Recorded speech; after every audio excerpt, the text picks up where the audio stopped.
আসসালামু আলাইকুম। মনে হচ্ছে গত কয়েকদিন আগেই রমজান মাসটা শুরু হয়েছে। দেখতে দেখতেই রমজান মাসটা শেষও হয়ে যাচ্ছে। সাধারণত রমজান মাসের শেষের দিকেই আমাদের মসজিদে আমাদেরকে ইফতারি দিতে হয়, সেই আয়োজনটাই আজকে আমরা করছি আলহামদুলিল্লাহ। এখানে আরও একটা ইন্টারেস্টিং ব্যাপার হচ্ছে যে চুলাটা আমরা আজকে ব্যবহার করছি, এই চুলা বানানোর পর থেকে নিয়ে এখনো পর্যন্ত ব্যবহার করা হয়নি। আজকেই প্রথম আমরা এই চুলা ব্যবহার করছি এবং এই ঘরের মধ্যে ঘি এবং খেজুরের গুড় বাদে এখনো পর্যন্ত তেমন কোনো কিছু রান্না করা হয়নি। তেমন কোনো কিছু বলতে কোনো কিছুই রান্না করা হয়নি, আজকেই প্রথম আমরা রান্না করছি।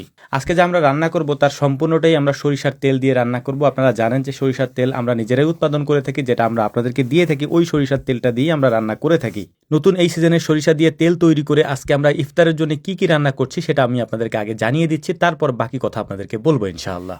ইফতারের আয়োজনে আমরা রেখেছি গরুর মাংস, সাদা ভাত এবং গরুর কলিজা দিয়ে মুগ ডাল। তো আলহামদুলিল্লাহ আমরা যা যা রান্না করব সেটা আমি আপনাদেরকে জানিয়ে দিলাম। প্রথমেই আমরা রান্না করতেছি গরুর মাংস। গরুর মাংসটা রান্না করা হয়ে যাওয়ার পরে মুগ ডাল দিয়ে আমরা গরুর কলিজাটা রান্না করব। তো রান্নার মধ্যে আমাদের এগুলিই করতে হবে, এর বাইরে বাকি যে ইফতারের আয়োজনটা আমাদের রয়েছে সেগুলি আমরা বাজার থেকে কিনে নিয়ে আসবো এবং আমরা তৈরি করব। তো ইমামুল সহ এলাকার কয়েকজন ছোট ভাইকে পাঠিয়ে দিয়েছি বাজারের দিকে, ওরা ইফতার কিছু কিনে নিয়ে আসবে এবং বাকিটা তো আমরা এখানে রান্না করতেছি। আমরা দুই স্তরের ইফতারের আয়োজন করতেছি, একটা হচ্ছে ইফতারের আগে অর্থাৎ মাগরিবের আজানের পর এবং মাগরিবের নামাজের পরে, আর একটা হচ্ছে খাওয়া দাওয়ার আয়োজন, মানে অর্থাৎ হচ্ছে যে ভারী খাবার যেটা মানে এরকম গরুর মাংস, ভাত, এগুলো হচ্ছে যে আমরা নামাজের পরে আয়োজন করছি। এই আয়োজনটা আমাদের প্রতি বছরই নামাজের পরে থাকে এবং নামাজের আগে যেটা অর্থাৎ ইফতারের সময় যেটা, সেটা হচ্ছে যে আমরা অনেক কিছুর আয়োজন করেছি, সেটা হয়তো আপনারা দেখলেই বুঝতে পারবেন। তো আলহামদুলিল্লাহ আমরা গরুর মাংসটা রান্না করার পর এখন আমরা ডালটা রান্না করে নিব এবং ডাল রান্না করার পরে ভাত রান্না করব। এর মধ্যেই ওরা চলে এসেছে, বাজার থেকে যেসব খাবার আমাদের প্রয়োজন আনার সেগুলি ওরা নিয়ে এসেছে, সেগুলি আমরা কাটাকুটি করছিলাম। কাটাকুটি করে তারপর এগুলিকে আমরা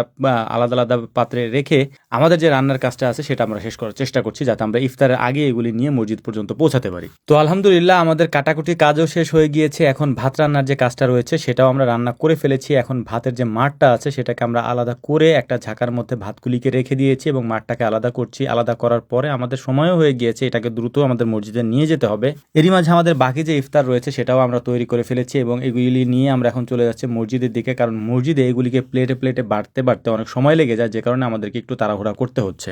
আমরা প্রায় 25 কেজি চালের মতো ভাত রান্না করেছি, এর পাশাপাশি 20 কেজির মতো গরুর মাংস রান্না করেছি, এর পাশাপাশি আমরা ডাল এবং গরুর যে কলিজা আছে এটা দিয়ে ডালটা রান্না করেছি। তো আলহামদুলিল্লাহ সবকিছু রান্না হয়ে যাওয়ার পর আমরা এইগুলিকে নিয়ে যাচ্ছি এখন মসজিদের দিকে। আমরা আগে একবার এখানে ইফতারি দিয়ে গিয়েছি, সেটা হচ্ছে যে আমাদের আজানের পরে যে ইফতারিটা হবে এই ইফতারিটা আমরা দিয়ে গিয়েছি আগে, এবং পরবর্তীতে মানে মাগরিবের নামাজের পরে যে ইফতারিটা হবে সেটা আমরা নিয়ে এসেছি পরবর্তীতে। যাই হোক, এদিকে সবকিছুর আয়োজন চলছিল, প্লেটে প্লেটে এগুলিকে সাজিয়ে দেওয়া, তারপর হচ্ছে যে বাকি যে কাজগুলি রয়েছে সেগুলি সেরে ফেলা। তো আলহামদুলিল্লাহ এর মাঝেই আমি ছোট্ট করে একটা বিষয় আপনাদের কাছে দোয়ার দরখাস্ত রাখছি, সেটা হচ্ছে যে ইদানিং আমার কাজের পরিমাণ এত বেশি বা কাজের চাপ এত বেশি, আসলে দিন রাত মিলায় 2 ঘন্টা রেস্ট নেওয়া বা 2 ঘন্টা ঘুমানোর মতো সময়টা আমার কাছে হচ্ছে না। তো অনেকে যারা আমাদের এখানে আসেন, বিশেষ করে যেহেতু এখন ঈদের একদম আগের সময় অনেকে বাড়িতে আসেন বা আমাদের এখানে আসেন, কাজের আমাদের প্রচুর পরিমাণে চাপ, অনেকে এসে আমাদেরকে পান না বা আমাদের সাথে দেখা করতে চান। এটা আসলে মানে আমি আমি আমি আসলে আমার বলার কোনো ভাষাও নাই, এত পরিমাণে কাজ আমাদের সকাল থেকে নিয়ে সন্ধ্যা পর্যন্ত, সন্ধ্যা থেকে নিয়ে রাত 2টা 3টা পর্যন্ত আমাদেরকে কাজ করতে হচ্ছে ইদানিং, খামারের কাজ বিশেষ করে। এবং আমাদের ফসল উঠানোর যেহেতু এখন সিজন, তাই ফসল উঠায় তারপর খামারের কাজগুলি করতে আমরা হিমশিম খাচ্ছি।